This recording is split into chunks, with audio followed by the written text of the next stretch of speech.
My name is Penny Wright, and I am the Director of Adult Programming here at Rogers Memorial Library. Now you laugh.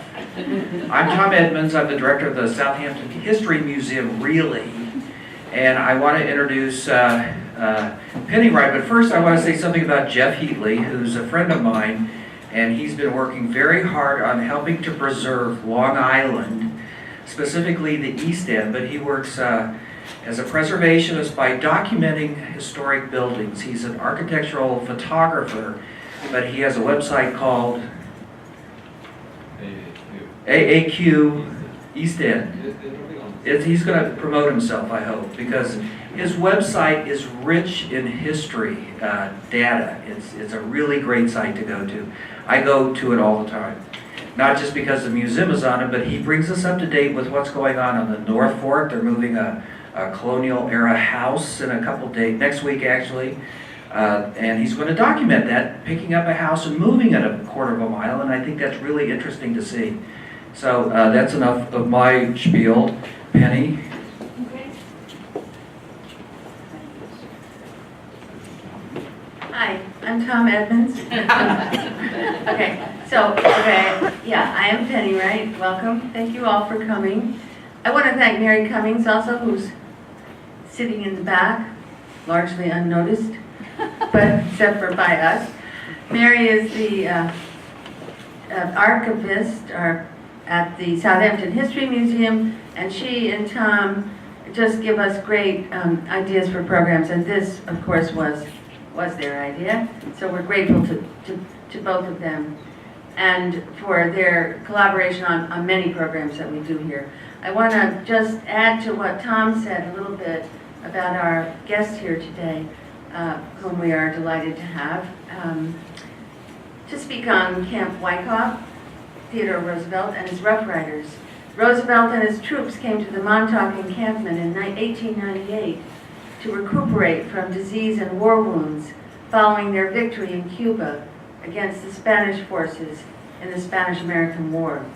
Mr. Heatley began his research on Camp Wikoff in 1971 at the request of his father, who wanted to know whether Theodore Roosevelt had ever stayed at Third House in Montauk. That research led him to compile the contemporary newspaper reports chronicling the events and controversies surrounding Camp Wikoff, and to publish them in a book titled Bully. He has continued his research and has proposed the establishment of Camp Wikoff National Military Park, which has the backing of West Point and would be the 10th park in the National Military Park System. Jeff Heatley is well known on Long Island and beyond as a freelance architectural photographer, and his work has appeared in many prestigious publications. He was the principal photographer for the architect Norman Jaffe, and his photograph of Jaffe's Gates of the Grove Synagogue in East Hampton was featured on the cover of Architecture magazine. He also photographed Jackson Pollock's studio floor for the Museum of Modern Art, and has photographed multiple houses from the South Fork to upstate New York. Today he wears his historian hat, see it, to enlighten us on the history and significance of Camp Wikoff and on his campaign to include it in the National Military Park System. We're delighted to have him here. Please welcome Jeff Heatley.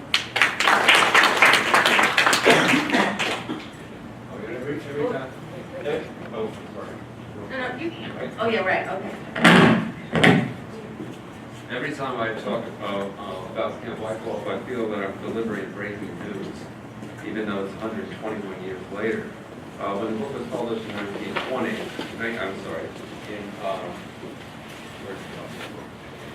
this book was published by Montauk Historical Society and Pushcart Press in 1998 as part of the centennial that they had the county sponsored on Camp Wikoff.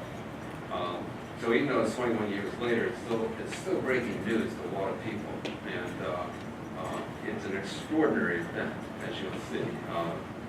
Absolutely incredible. In fact, the time period covered by the Spanish-American War, including Camp Wikoff, was really an enormously important transition period for the United States. But anyway, I'll begin now with the presentation.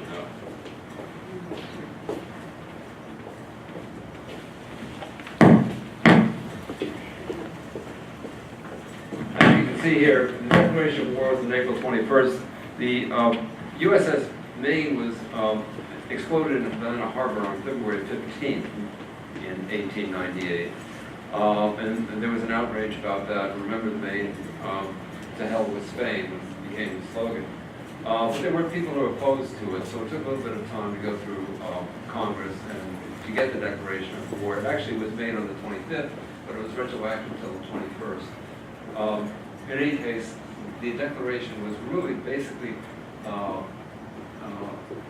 expressing the intent to liberate the Cuban people from Spanish rule. So anyway, the Armistice Proclamation was August 12th, and that brought the hostilities to a close, particularly in Cuba, and the Treaty of Paris, December 10th.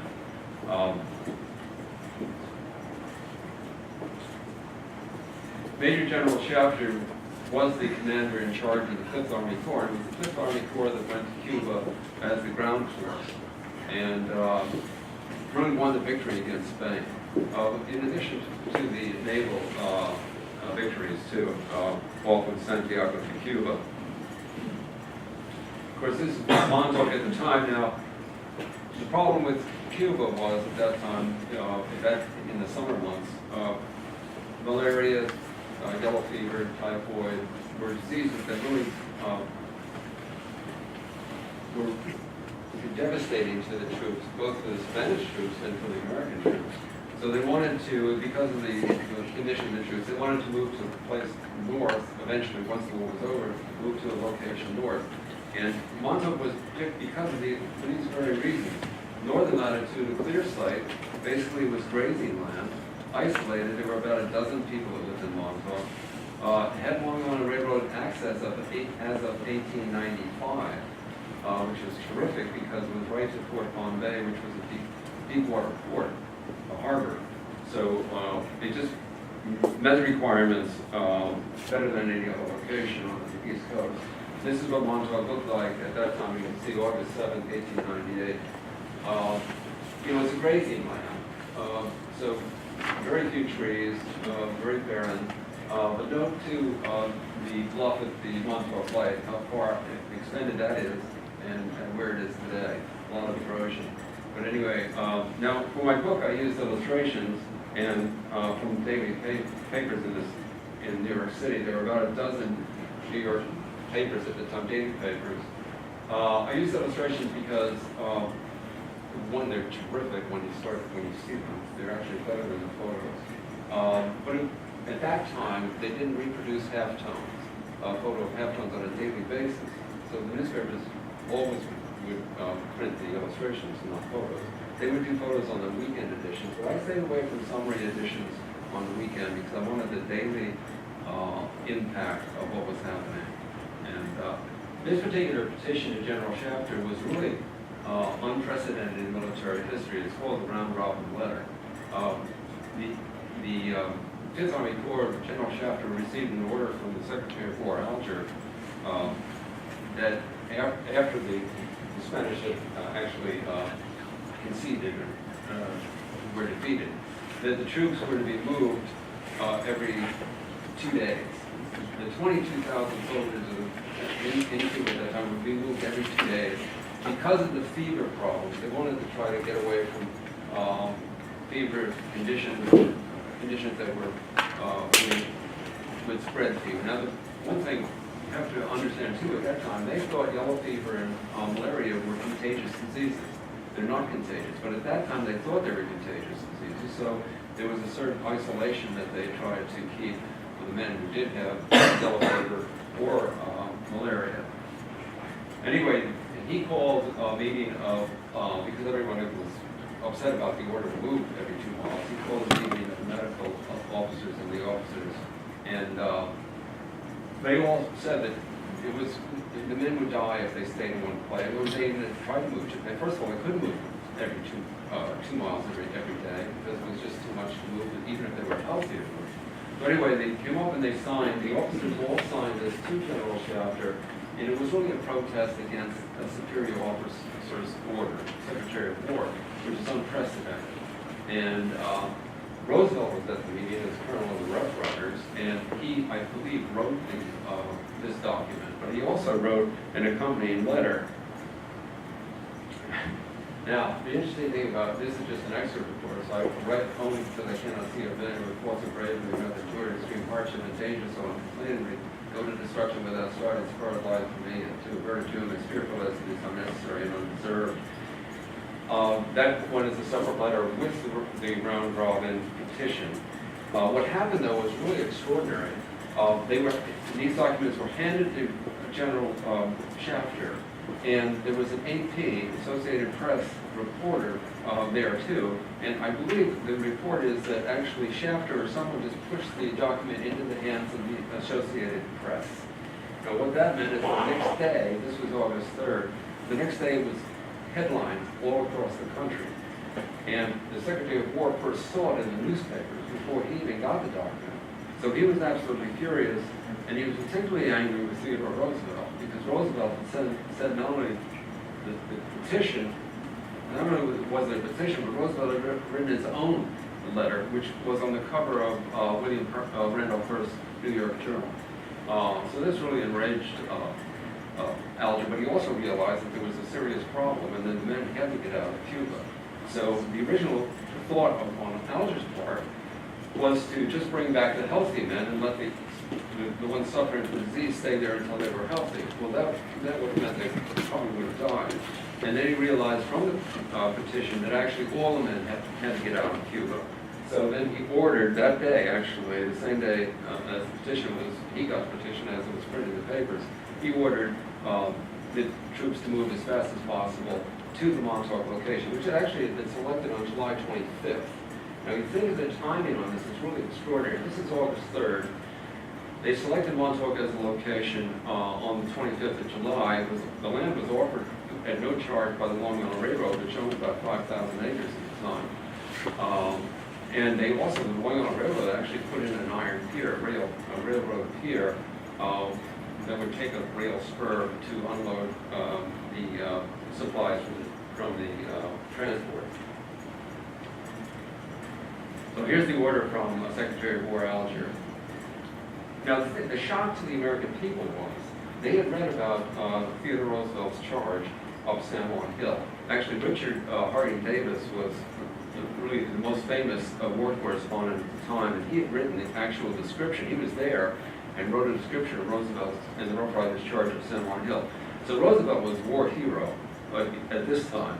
But the American people thought that the Fifth Army Corps was a tremendous help, and it just defeated the Spanish forces. So it was a real shock to find out that actually, in fact, a lot of the men were suffering from disease. And that's the order to save the Army. And of course, given the time span, again, July 25th, and the troops were ordered there back to, ordered to go to Montauk on August 4th. The Montauk there was nothing in Montauk, basically, except the third house and the lighthouse and the life-saving station. So a lot of buildings had to be constructed at the Montauk station. And the Long Island Railroad oversaw a lot of that, but of course then they brought in the military people to build as well. Now, another decision Alger made, which is somewhat hard to believe, but there's some justification for it.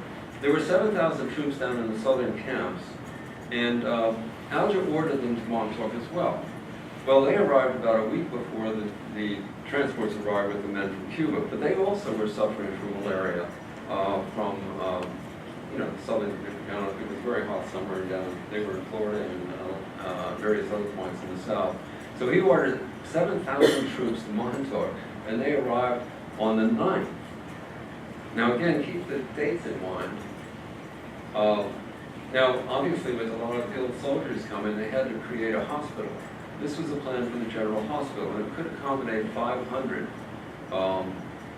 patients at one time, and they thought that would be sufficient, based on the reports they had. As you can see, you know, it's open, it's tents essentially, it's not a building. And this illustration I put in because, first of all, it's a remarkable illustration of men asleep in the rain at night. Extraordinary that you can illustrate that. But in any case, it just shows that the weather, there were no buildings, so the men were totally exposed. And in many cases, they didn't even have tents there. So they were sleeping out in the open. And the weather, of course, was problematic, as you would expect.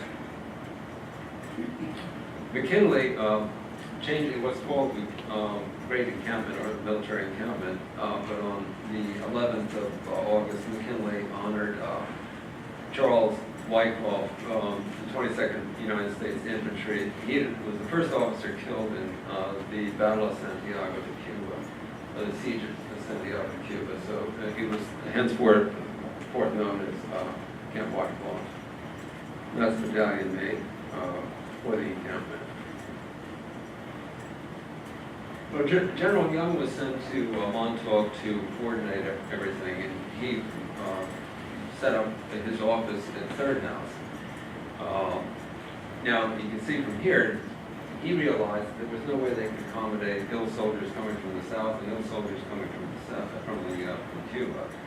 So he asked that there be some delay in having men come to the camp. That was pretty much ignored by Secretary of War Alger. Ellen Hardin Walworth was the Director General of the Women's National War Review Association, which she founded with Ellen Gould. And she became known as the camp mother. She did extraordinary service in helping the soldiers, getting supplies there. The big problem for the soldiers was that they could not, if they were ill, they couldn't eat the Army rations. They get sick and vomit and so forth. So she would bring from East Hampton and South End and South Fork and the North Fork supplies started to come in that the men could actually eat who were ill. Her daughter was a Vassar student, an art student at Vassar, and she joined her mother and worked as a nurse in the General Hospital. And this was an ambulance that carries 4, and there were hundreds coming up who needed ambulances. So they had to get the ambulances. That's the other thing to keep in mind, is they had to get all the equipment and supplies to Montauk, which wasn't something that could be done that quickly. This is August 12th. The men hadn't arrived from Cuba yet. And then on the 12th, there was an armistice proclamation signed in Paris, ending the war with Spain. Now this really was a devastating event for Spain, because they had had an empire for 400 years, 1492 in Cuba.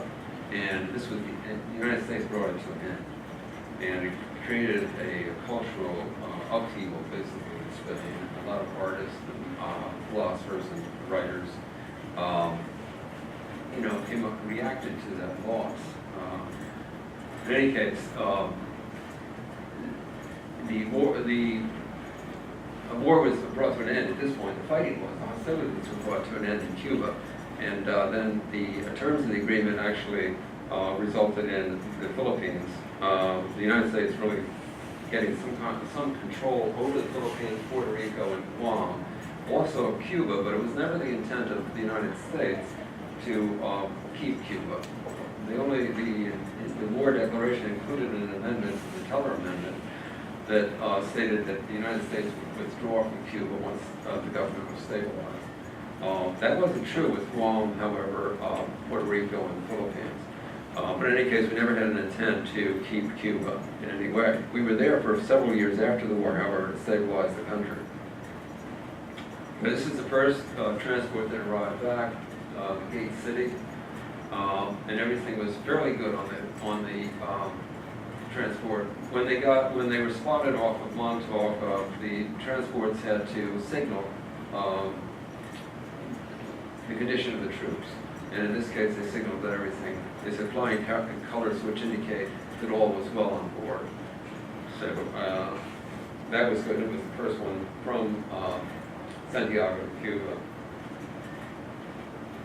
Now, the interesting thing about Home Sweet Home, it was a popular song at the time, and they, oddly enough, of course, John Howard Payne, Home Sweet Home was in East Hampton. So, but that was actually written in 1823, and this is so many years later, but it was very, very much a popular song in 1898, particularly appreciated by the soldiers returning home. Now, this is the remarkable thing about Camp White, the Spanish-American War, and Camp Wikoff. America's first veterans of the war fought overseas on foreign soil. Now, think about that. First veterans of a war fought overseas on foreign soil. The first veterans to fight outside the country fought in the Mexican War of 1845. But this is the first time we went overseas. And the Spanish-American War would set a precedent, basically, for the country, which we followed almost ever since. And that is to go overseas to liberate populations, starting with the Cuban peasants from the Spanish colonial rule.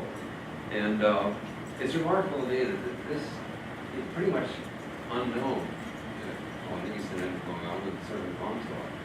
But this is a remarkable fact that America's first veterans of a foreign war fought overseas on foreign soil returned to Montauk. That was their home port. There's no indication of that in Montauk today, however. The VFW traces its roots to Montauk, which is also remarkable, but it's understandable. Now, as it says here, 13 soldiers of the 17th Infantry, largely in response to conditions at Camp Wikoff, formed the American Veterans of Foreign Service in 1899, which became the Veterans of Foreign Wars in 1914. And Roosevelt was the first to join that as president, former president. But the conditions at Montauk got to be so horrendous because of lack of supplies, poor food availability, and so forth, that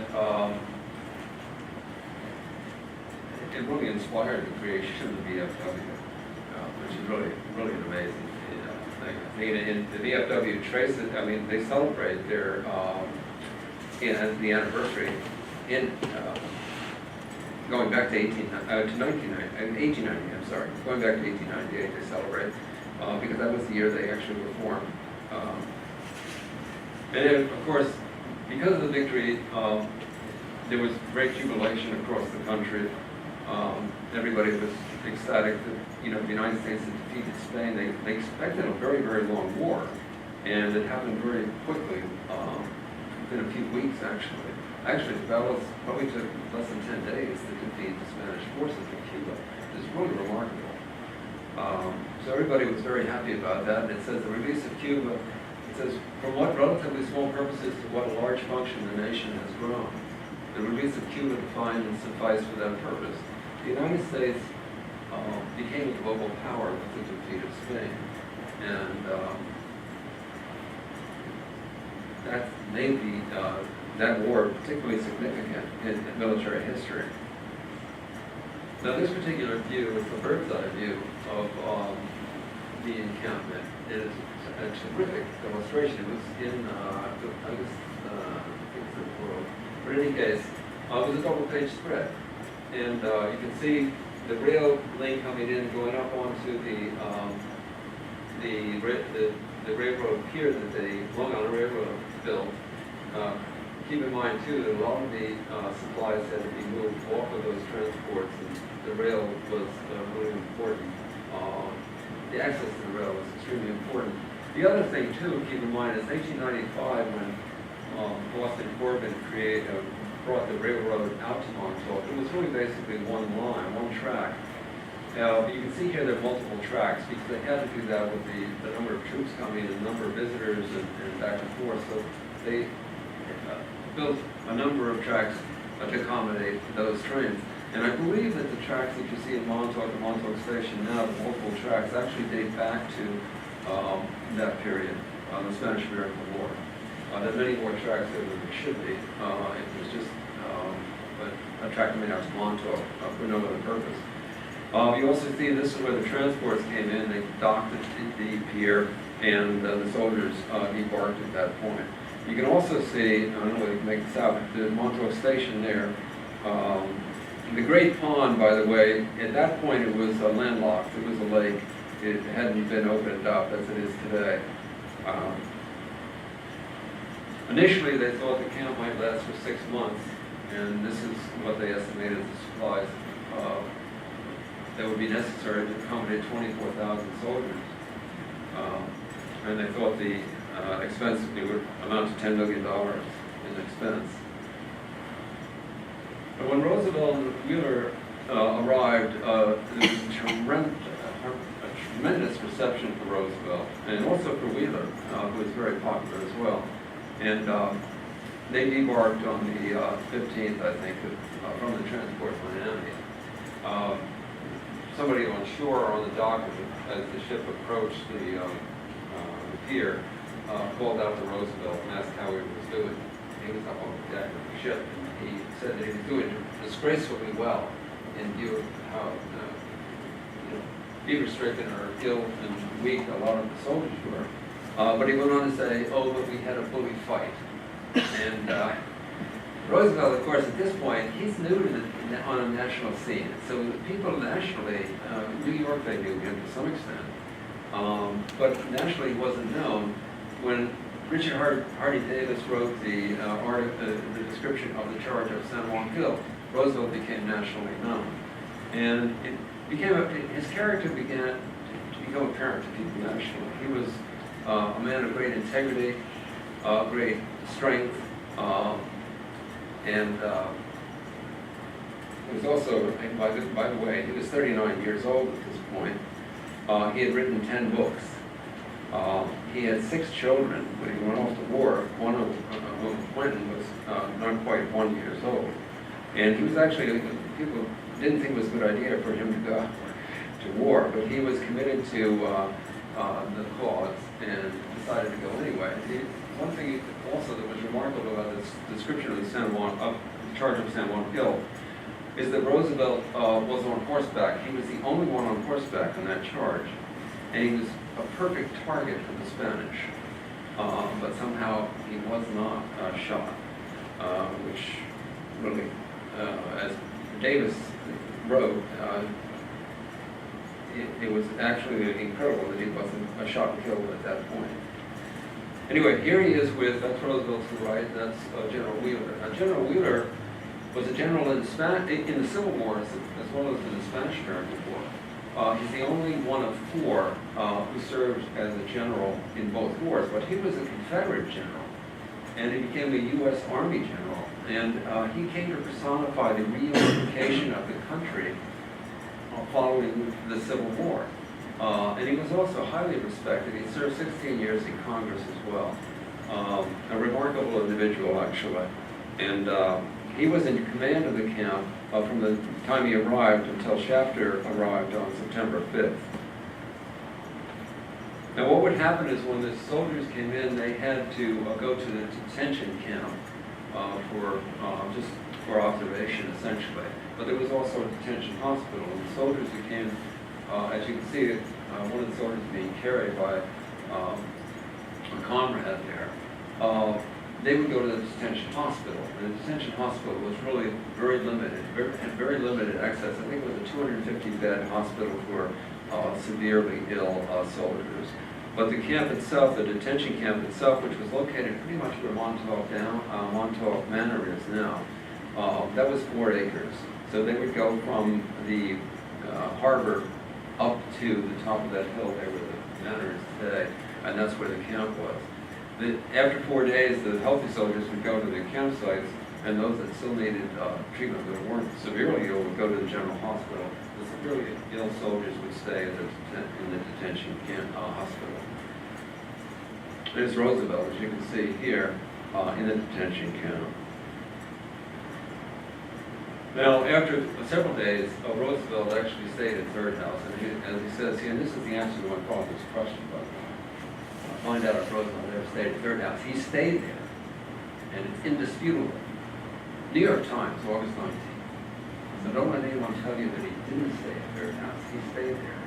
Check the paper if you don't believe it. But in any case, Colonel Roosevelt left the detention camp last night for the first time in a good many weeks, slept in what he called a civilized bed at Third House.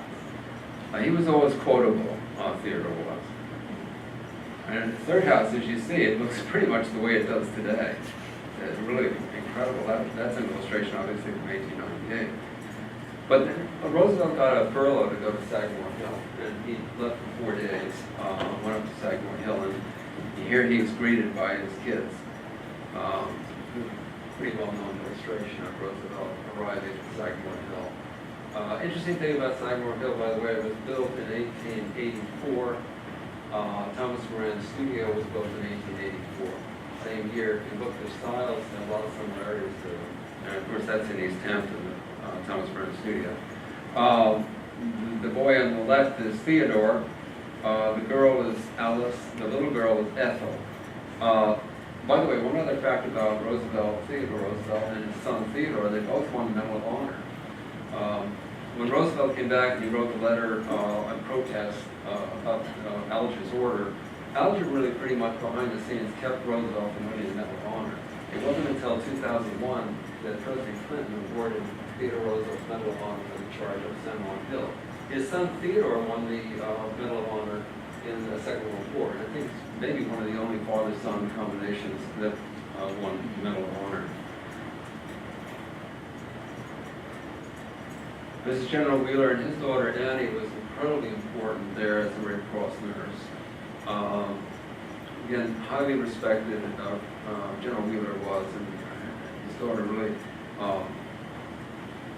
provided a great deal of help in the hospitals. Now it says at the end there, by the way, his daughter, the only non-immune Red Cross nurse who went to Santiago, if you had had yellow fever, you became immune to yellow fever. And so those were the ones who went to take care of the yellow fever, sufferers, victims. In her case, she went anyway as a non-immune one. But remember, again, at that time they thought yellow fever was contagious. It is not. Now, this is the beginning of the bad news in Count Wikoff. On the transport mobile, it was considered a death ship. There's so many men who were suffering in incredibly bad health.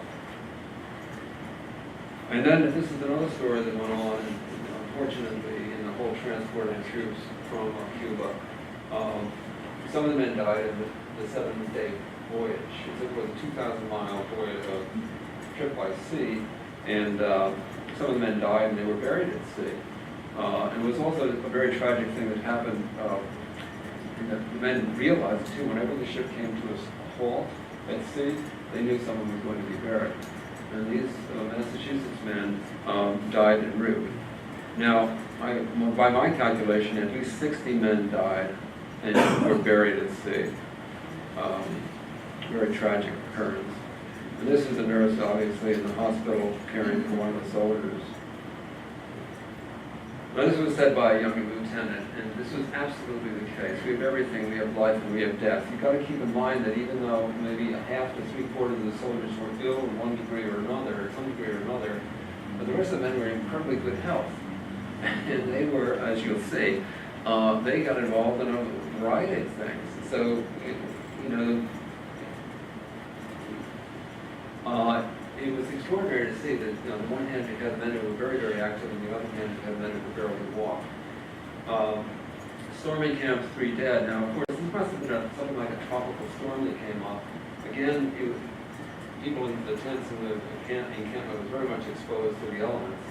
And here, a storm that lasted for 3 hours, during which 3 distinct storms passed over, leaving as a memento a driving gale.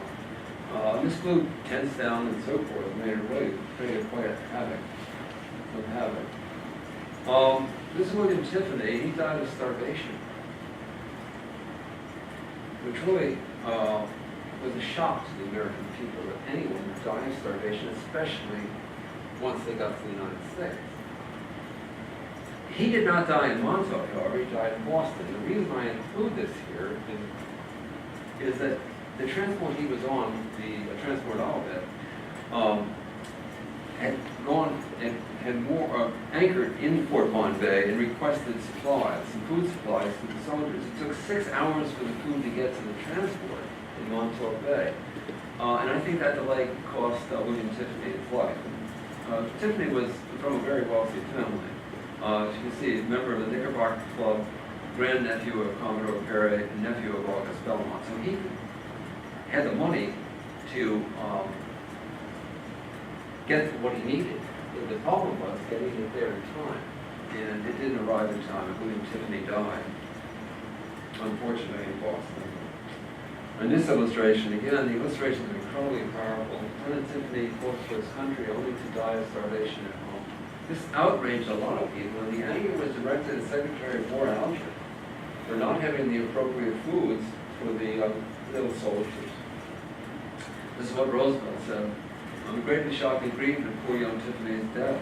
He was one of the most gallant and efficient officers we had, a man of dauntless courage and absorbed attention to duty. I grew to rely on him more and more, and all of us will mourn him both as a staunch friend and tried comrade in arms. And this is the important point. There is a peculiar element of sadness in the fate of these young fellows who have reached the shore for which they longed, only to die. And that became increasingly the case. This was a Homer Davenport illustration. He was one of the great illustrators of the time. And here again, killed by Spaniards, 200, killed by official neglect and incompetence, 2,000.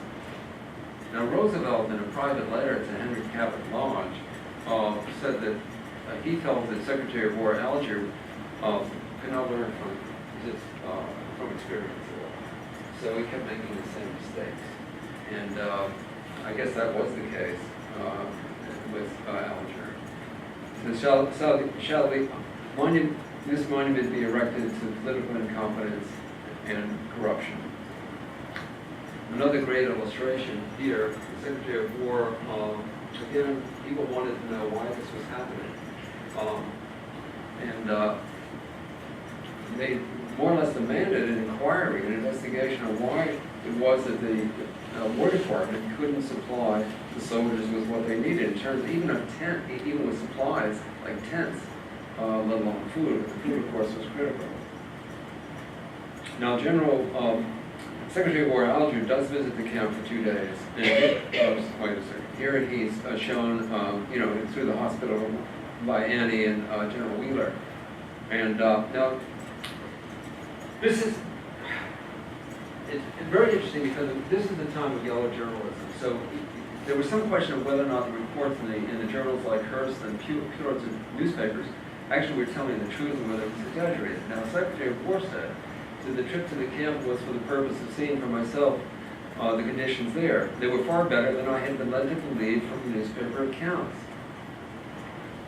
Well, we'll see about that because you'll see later what happened at the camp. There were 16,000 men at the camp at this time, 1,800 in the hospitals. What happened at Camp Wikoff, there were 29,000 soldiers that went through Camp Wikoff, but they weren't all there at the same time. Because they would come and go as they mustered out of service or went to other posts. And this is a remarkable thing that happened too. One of the transports, auxiliary cruiser Prairie, ran into a sandbar off of Nutmeg Beach, and it had like, I think, 400 soldiers on there, many of whom were ill. And what the people in Amagansett and that surrounding area did was they went down to the beaches, and as the life boats came in, they would carry the ill soldiers to shore, and then the people made the soldiers comfortable until they could be moved to the camp. It was really an extraordinary response on the part of the local people. This fellow, Ambrose Seegers, was in charge basically of installing the infrastructure at the camp. And they did have electricity, and they did have a telephone and telegraph service, but it had to be installed. And it took a little while, maybe 10 days after he arrived. But he is remarkable in that he was 25 years old. He was a lawyer, a surveyor, a photographer, a draftsman, an electrician, and it was one of the things he was. You can imagine it. At 25 years of age, having achieved so much. But he did a great job, and probably enjoyed the camp more than anybody. Again, another powerful illustration, August 27th. Cross State Railway just had fallen to the side. And this illustration is really extraordinary. The thing that was so hard to believe, why there wasn't sufficient food in Montauk, 125 miles from New York City. And it was really a transportation problem and also a distribution problem. But America had gone down, the United States had gone down basically to free the peasants. But what the Spanish had done several years earlier was to take the peasants, because of the revolt of the peasants against Spanish rule, they took the peasants and moved them to the cities. But when they moved them to the cities, the farms failed. And upwards of 150 to 200,000 peasants starved to death in Cuba. So when he says the reconcentrados, he's referring to the soldiers and the peasants that had been moved from the countryside, from their farms into the cities. And he asked, how come we're not better off than the reconcentrados? We're in Montauk, 125 miles from New York City, and it says here, it says, I can't read it so well, but anyway, it says, why aren't you satisfied? The genius of the camp says. But that's a terrific illustration, and really illustrates the problem at that point in the camp. Now, as I said, there were a lot of healthy people, including Roosevelt, and every afternoon Roosevelt with some men would ride down to Ditch Plains and go for a swim. So, it's, again, you had the opposites, men who could barely walk, and you had men who were going swimming. So, Colonel John Jacob Astor lived in Newport, and he sent ship with supplies to Montauk, which included the supplies, donated by Cornelius Vanderbilt and some other wealthy people in Newport. That was a huge help in arriving at Fort Pond Bay. Those foods were distributed. So there were 2,140 sick in the hospitals, in the detention hospital and the general hospital by August 28.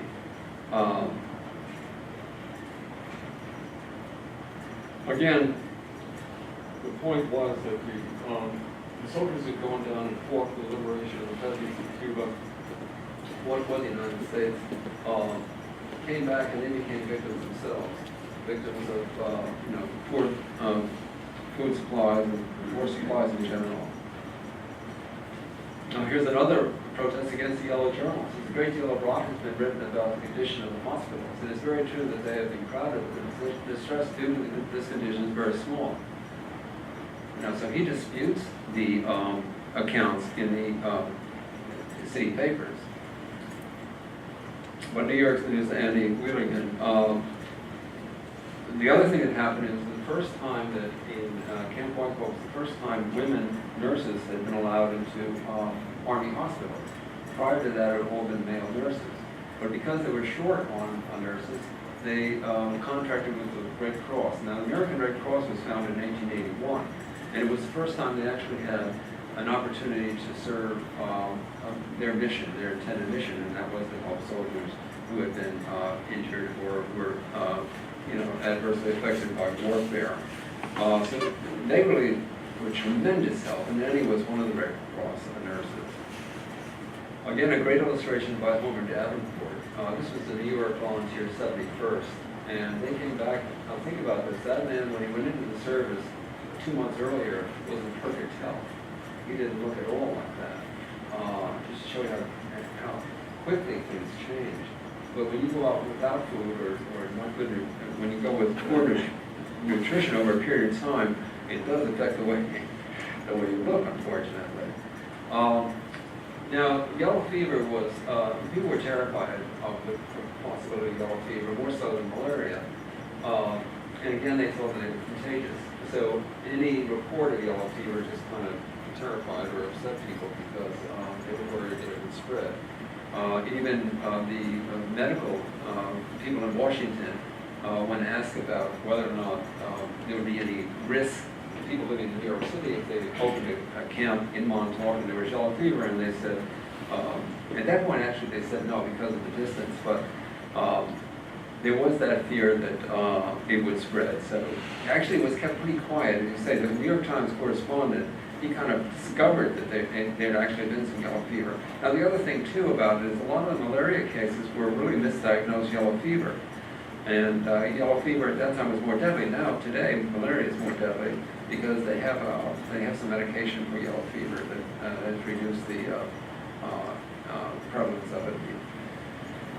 And this just shows that, again, the spoil system. One of the reasons they were having so much trouble distributing, getting materials and distributing it to the soldiers was really the spoil system. And people who really weren't suited to what they were supposed to do had been appointed because they were friends of so-and-so.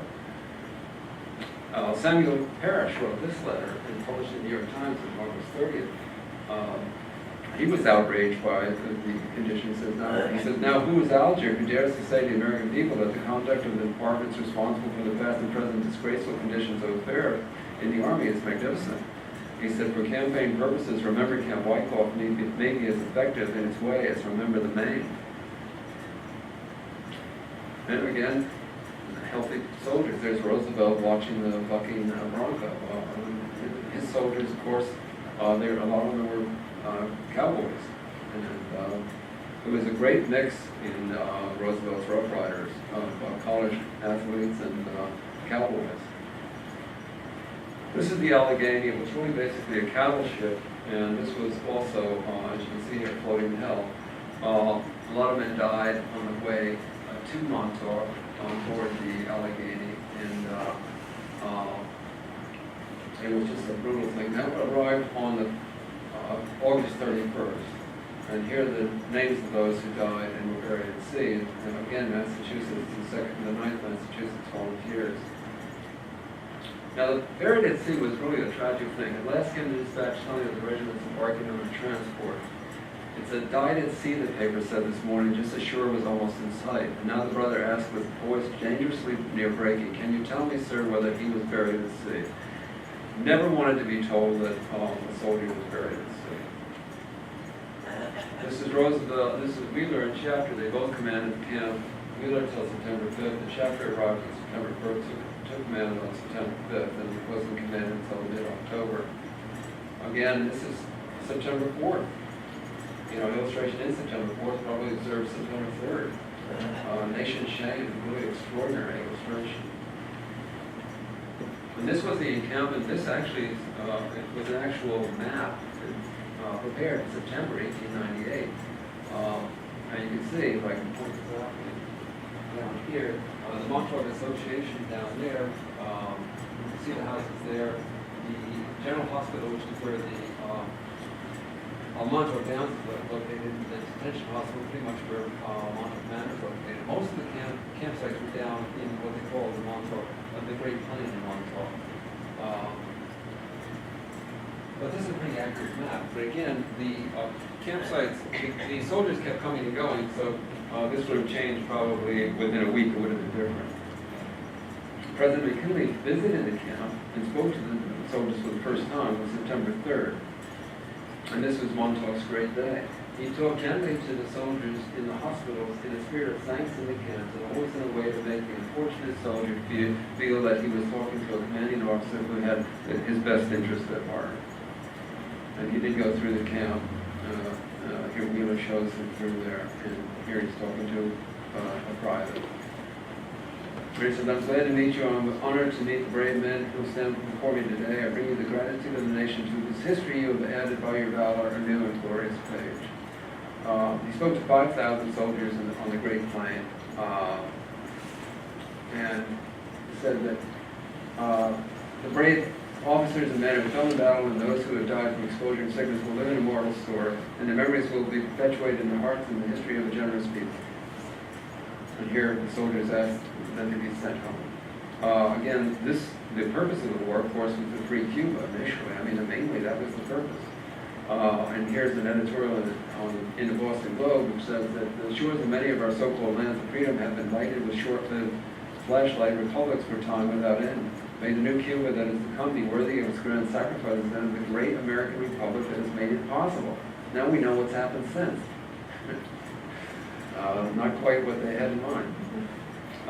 This was a Sunday scene. Again, it was called the tent city. There were so many tents. You have 20,000 soldiers and thousands and thousands of tents.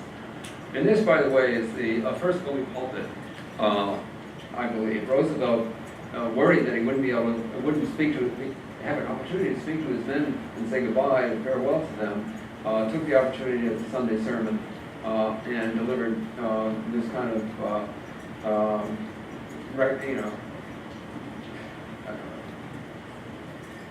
direction or whatever you want to call it, and how the men should behave. It was really a fully pulpit for Roosevelt. And of course he went on to do that more often. Here the soldier, again, more soldiers suffering in the hospitals. Helen Gould was really generous. She donated $100,000 to the war effort and $50,000 to the soldiers for supplies. She also visited the camp several times. So she was really very much appreciated by the soldiers. Again, Wikoff had both ill and healthy soldiers. So Camp Wikoff today, with a warm, bright sun smiling from a clear, light blue sky with cloudless September sky, and with a cool salt breeze tempering the warmth, is a promised land for every man who is strong enough to get out into the air and stretch himself out on the turf.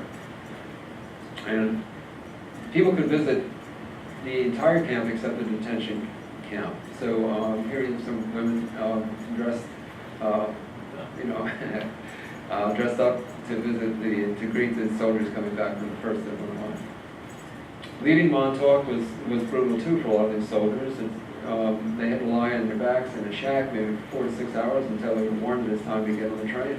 The reporter has seen some men with their knees giving way at every step, and some with their heads long and some half conscious, all with ghastly faces and the emaciated bodies of men dead of consumption. So even if they left the camp, they didn't leave healthy in many cases. This was absolutely tragic. General Wheeler's son, a naval cadet who was an aide-de-camp for Wheeler, went swimming, actually went with a friend, went swimming off of ditch plains. But his friend, who was just recovering from fever, apparently had difficulty swimming. And Thomas Wheeler went in to help him and so forth, and they both drowned. This was devastating to Wheeler, as you can imagine. He said that if he was to lose his son, he would prefer if they both died in Cuba. It was a devastating loss for him. And here's so much for yellow journalism. Here are the grave sites in Montauk. By my count, there were 350 that died in Montauk, more than in any battle in the Spanish-American War. Incredible. More than in any battle in the Spanish-American War, more died in Montauk. Most of them were put in makeshift coffins and were sent home. 50, though, were ultimately moved to Cypress Hills in Brooklyn, Queens. Again, the wrath was really building and directed really at Alger. People blamed him for everything, fevers and everything, just total incompetence. McKinley finally had Alger request an investigation, and you'll read the report later about the investigation. But so Alger there in this illustration is investigating Alger. This is giving the other side. This newspaper, the East Hampton Star, is not a yellow journal, but this is what it says here. The truth allowed every day some influential paper contains an editorial letter which adds to the tide of popular indignation that's beginning to sweep the continent.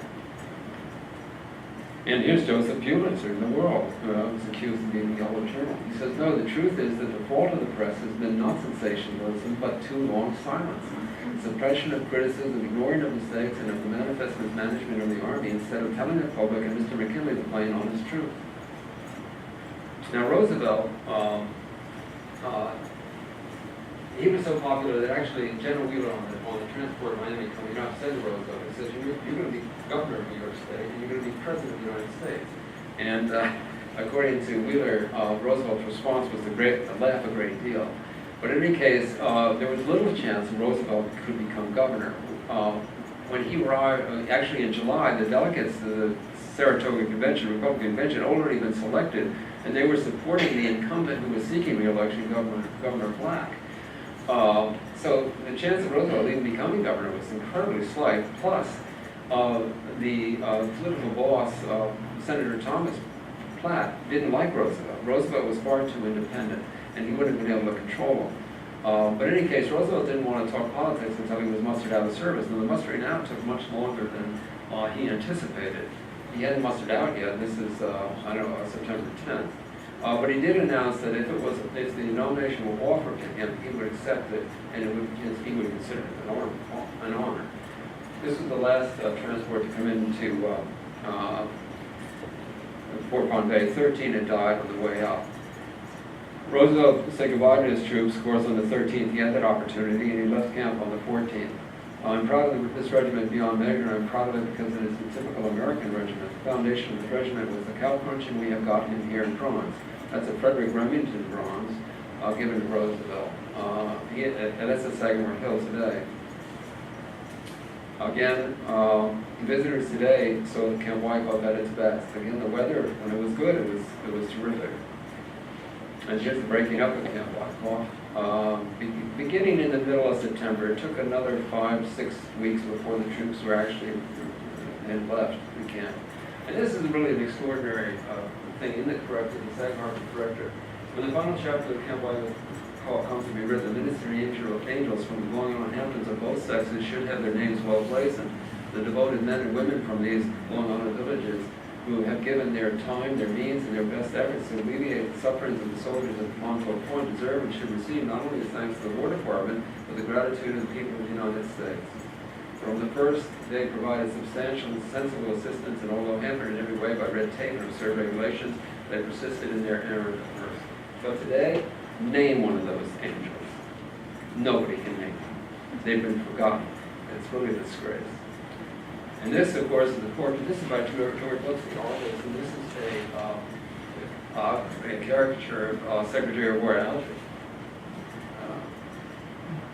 And this is the cover of College's Weekly. Yeah, this is a terrific cover by Albert Sterner of the healthy man, or a soldier, and the grave sites behind him, and the tents in the distance.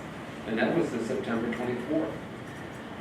And ideal camping place. Now, General Wheeler was a true soldier, and he said the camp actually was really an excellent place for the men. Of course, obviously there were problems with distribution of supplies and so forth, but he thought it was a very good place for the men to be. And the Republican convention, Roosevelt was nominated. Senator Thomas Platt, the political boss, realized that he couldn't, stop the groundswell of support for Roosevelt, so he changed sides. He said he would support Roosevelt's nomination, and he was nominated. Now, the amazing thing about this is September 27th. Just to make it short, in January of 1898, he was Assistant Secretary of the Navy. Here he is nominee of the Republican Party for governor. He's 39 years old. He goes on to win the election. He fires his first campaign gun at Carnegie Hall to an absolutely packed standing room only crowd. And there's a demonstration of Roosevelt at Carnegie Hall. And this is what he said. And he said, living and dying, they gave us a lesson in American citizenship, and this lesson which they taught in the war, let us profit by is good in peace. October 5th, he was elected, well, you'll see in a minute. There was a beautiful ceremony in Montauk for the men who died. They stopped doing taps when men died because it was too depressing for the men who were still ill. So they had one service for all the men. And it says here, they died the heroes that as truly as those who fell in the trenches at Santiago. And someday their admiring and grateful countrymen will build on that noble headland a memorial shaft fit for those who in freedom's battle had won an undisputable title as brave as the brave. Well, there is no memorial to this day. Camp Wikoff abandoned. This is when the 7th Infantry left. That basically brought the camp to a close. There were still soldiers there, but the last regiment left. Robina Hyde Walworth died of typhoid fever. She was the daughter of Helen Walworth, and actually, when she went to work, she volunteered to work in a detention hospital. Her mother didn't want her to work in the detention hospital, but she volunteered and went anyway. She did get the worst form of typhoid, and she died October 18th. A very tragic occurrence, but it happened to others as well. Montauk is not what it once was. Now, the interesting thing here is now boarded up and left as sad reminders. The building is now boarded up and left as sad reminders of the scenes of pleasure, joy, delight, sadness, sorrow, and misery which were ultimately presented there during the existence of Camp Wikoff. Really an extraordinary event. The emotions involved. Roosevelt won his election by about 17,000 votes, I think, over the Democratic opponent. And there he is charging up Capitol Hill. This is an editorial for the next day. Theodore Roosevelt carries with him into the executive office the character which he has borne ever since his fellow citizens began to know him, and that is the character of absolute independence, absolute fearlessness, and honesty as bright as the sunshine. That's how they saw Roosevelt at that time. Now think about this too. He became governor. He was president. He's 39. On November 8th, he was 40. 2 years later, he was president of the United States. That's because Hobart, actually, it was because McKinley was killed in Buffalo, and he was the vice president. He became vice president because Vice President Hobart, McKinley's vice president, died of a heart attack, and then Roosevelt became the vice president, and then McKinley was killed. And so at the age of 42, so the youngest man to be president of the United States. And this is the report of the War Commission. This is one sentence, by the way, and it's an absolutely terrific sentence. In concluding its labor, it is with much pleasure that the Commission reports that notwithstanding the hatred which the nation endured upon the war with Spain, resulting in almost inevitable confusion at Bureau and Camp, and many difficulties of arming, assembling, and transporting large bodies of hitherto untrained men, the carrying on of active operations in two hemispheres, the people of the United States should ever be proud of the soldiers who, cooperating with the sailors in less than 3 months, put an end to the Spanish colonial power, enfranchised oppressed people, and taught the world at large the strength and ability of a great republic. And that's how they felt at that time. Very positive about the future. The United States is now a global power. This, by the way, in my publication, this is a publication that I'm managing editor of, you can find 4 portfolios on Camp Wikoff, including my proposal for a national military park. So you just remember the website, or if you just Google Art and Architecture Portal, it'll come up first anyway. But anyway, that's it. If there are any questions, we'd be happy to answer. How many people fought in the war? And did they all come to Montauk? Yeah. Although from Cuba they did, yeah. There were other soldiers elsewhere, but there were 22,500 in the Fifth Army. No, actually there were 29,500 in the Fifth Army Corps. Not all of them went to Cuba. 22,500 did. Well, one of them was my grandfather, and Really? who enlisted when he was 16. His father didn't speak any English, and he had a document telling his father he was applying for a job at the post office. And a week later, he was in Cuba with Roosevelt. But I never knew anything about him coming home exactly. He did get a pension for the rest of his life. Well, he probably came back to Montauk. I don't know where else he would go. Well, that's what I'm asking. Did everybody come back? Yes, everyone came. Well, except that, the transport outlet with William Tiffany actually went up to Boston. But I mean, But that was the vast preponderance. right, So absolutely. the likelihood. More than likely. And is there a record of the people who came here exactly? No, I don't. Yeah, there probably is. I mean, my research didn't go that far, but there's the Army, in Carlisle, Pennsylvania, there's the Army record building where they have all the records. And I would imagine, this is the amazing thing about Camp Wikoff, there has to be, first of all, thousands of photographs of the camp in various locations, including Harvard. Harvard has a very good collection of glass plates on Camp Wikoff. But all of the records, and one of the most popular things to do at Camp Wikoff was write letters. And I would bet a lot of the letters are stored at the current Army, now stored in the Army barracks, or whatever they call it, in Carlisle. And so, yeah, some research, I'm sure you can find out more. There was also, and I never got on hold of this, but everybody who came into the camp, there was a record kept of every ship that came in, and the men on the ship and so forth. It was that document. Right. And that's probably in Carlisle as well. That would be remarkable to see it done. Yeah. It was so mismanaged. Why didn't any of that reflect on Roosevelt? I mean, everyone thought so positively of them. Yeah, When he's off taking, beach rides when Yeah. people were starving, I don't. No, he had nothing to do with that. Why, Yeah. why? He was there. Yeah, but he couldn't do anything about that. You're talking about 20,000 soldiers. Yeah. I mean, they weren't going to blame Roosevelt. Roosevelt was a war hero. Right. But I mean, if they blamed him, then right, they blamed he the was whole army. prominent, he couldn't do anything to attract more people. I mean, he was at that point, he was a colonel of the Rough Riders. He wasn't even command of the camp. I mean, Wheeler was. Right. And, they did as much as they could. As I said, Wheeler, the veteran of the Civil War and of the Spanish-American War, was a true soldier. He knew that they would be suffering. I mean, that's, you go in the military and you might suffer. What happened was they just didn't distribute the food in time. They didn't distribute the right food, first of all. The rations, the ill men couldn't digest those rations, and they died. Some of them died. Tiffany actually, he had a fever, but he also died of starvation.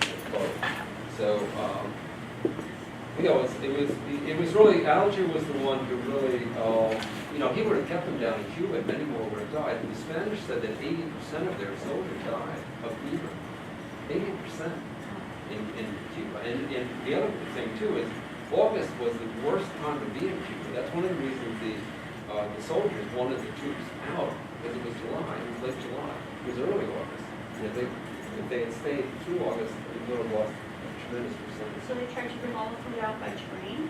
Yeah, by train, yeah. It's They odd couldn't bring because, it by ship for? yeah, also by ship, they came out by ship. But the odd thing is that, you know, Montauk's surrounded by fish. You would think that maybe they could have, but they didn't have the docks or the ability to supply enough fish for the soldiers, you know.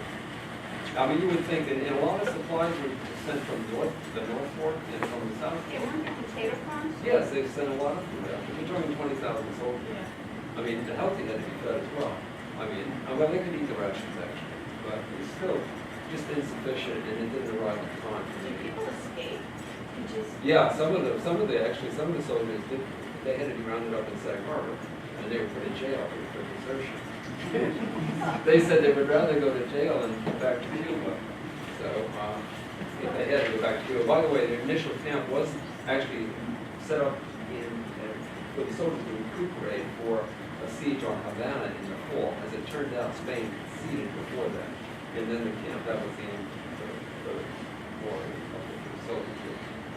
What else did the local people die? I've been to a lecture with Hillary Leslie Lucky, and she talked about the women who went out from East Town to help out. Now, they came back with a flu and died. Yeah, typhoid was Now, one of so they, and you said that they didn't get to malaria, because No, it was mainly typhoid.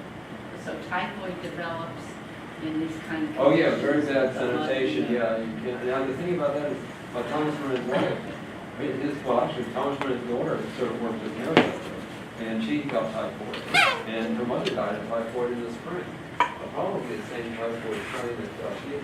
So that's a virus that is picked up Yeah, in it's- unclean conditions. Right, exactly. And you can imagine, you know, in a hospital situation, a temporary hospital set up with the weather, whenever you're exposed to the weather, yeah, you have conditions like A that. nor'easter or a hurricane. Yeah, that's right, and that came through as well. Well, we could have ended there, but thank you so much.